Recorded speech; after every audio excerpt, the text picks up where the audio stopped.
Hello everyone, this is Urmila. Today we are going to discuss about teacher autonomy and professional independence which is recommended by NCF 2005. So before going to discuss about teacher autonomy and professional independence, we have brief knowledge about NCF 2005. NCF 2005 is one of the four national curriculum framework which published after 1975, 1988 and 2000 by NCERT, National Council of Educational Research and Training in India. So this one is the guiding principle of NCF 2005. There is five guiding principles. First one is connecting knowledge to life and outside the school. It means we have to contextualize the context. That refers to we have to make the content localized to relate the content in real life situation. Second one is enriching the curriculum so that it goes beyond the textbook. We have to enrich, we have to reform our curriculum by experts so that we goes beyond the textbook, nurturing an overriding identity informed by caring concern with the democratic polity of the country. So we have to nurture the overriding identity so that we can care about the democratic polity of the country. We have to make the examination system more flexible and dynamic so that we can integrate the curriculum in the classroom. And last one is ensuring that learning shifts away from rote method and shift much emphasis on constructivism rather than behaviorism. Here constructivism refers to experiential learning which is means learning by doing. So now we have discussed about contribution of NCF 2005 towards teacher autonomy. So what is teacher autonomy? Teacher autonomy refers to teacher self-direction, freedom to take autonomous decisions that how they teach and what they teach. It also known as academic freedom of the teacher. So, why teacher autonomy is important? First one is address diverse needs. As you can see in the picture, there are different students and they have different needs and demands. So the teacher must have that much autonomy so that he or she can address the diverse needs of the learners. Planning of the curriculum is also necessary for the students that we have to reform the curriculum, we have to plan for the curriculum. And third one is nurturing a democratic, flexible and accepting culture in classroom needs. The teacher must have to address the different cultural, socio-cultural backgrounds of the learner.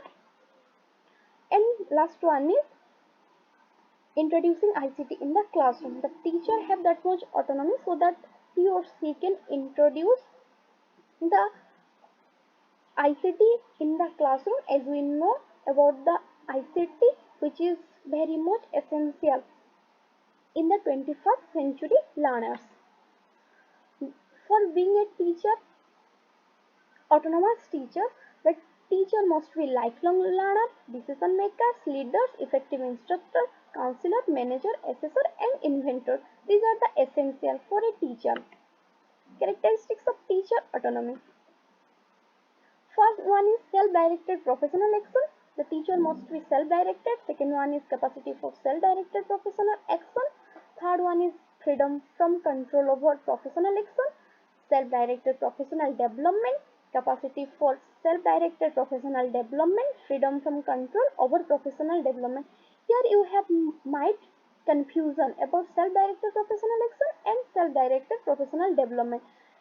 Here action is refers to the executive part and development is refers to the developing part, the progression of the professional development of the teachers.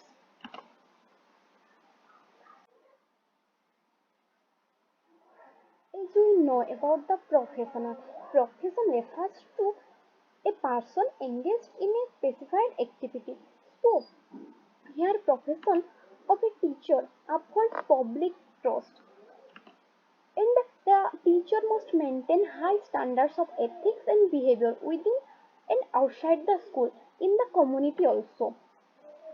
The teacher must treat the pupils with dignity, building relationships rooted in mutual respect, and at all times observing proper boundaries appropriate to a teacher's professional positions. Here, this is the components of professional development of a teacher. First one is understand the students. The teacher must to understand the psychology of the student, the need and demands of the two students in the classroom. Then second one is pedagogical knowledge. The teacher have the proper pedagogical knowledge. As we know about pedagogy is a art and science of teaching the child. So the teacher have proper knowledge about pedagogy. Then third one is professional network. The teacher must create professional networks with other professionals. Then course and workshop. The teacher must attend time to time course and workshops. The teacher also must doing educational research as per their needs. After doing educational research, the teachers also discuss and consulting with their colleagues, other professionals. Then last one is review and feedback. After doing all that things, the teacher must provide feedback to their in their professional development. Then time for reflection and planning. Here there is six basis which is recommended by NCF 2005. First one is on a daily basis. The teacher must organize materials, reviews tests, and making notes for the students on a daily basis, as well as make lesson plans for next class. On a weekly basis, the teacher must plan group of lesson, activities, and projects. On a monthly basis, the teacher must review their own work and child learning. The teacher monthly review their own work as well as child learning. In the beginning and the end of the year, the teacher must make annual plan for what they're doing about the project, about annual sports, events, etc. Then current in-service training related time allocation, reviewing, reflecting, and planning.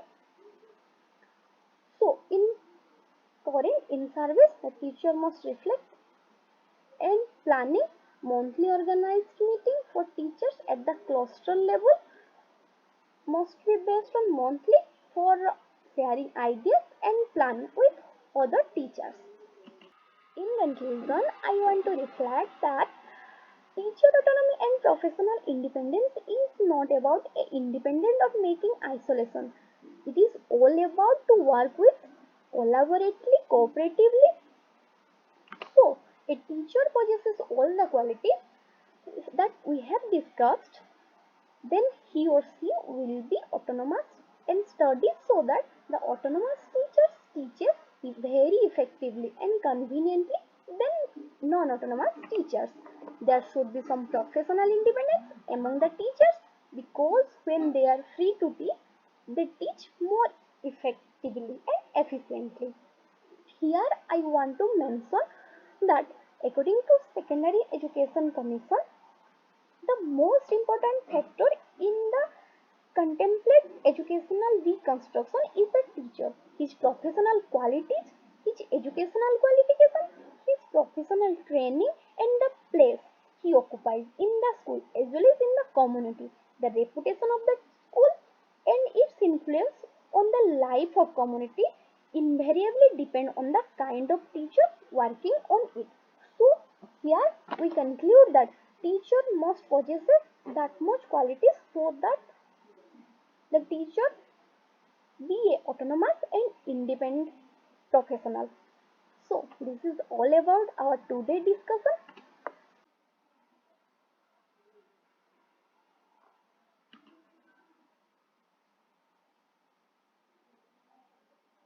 of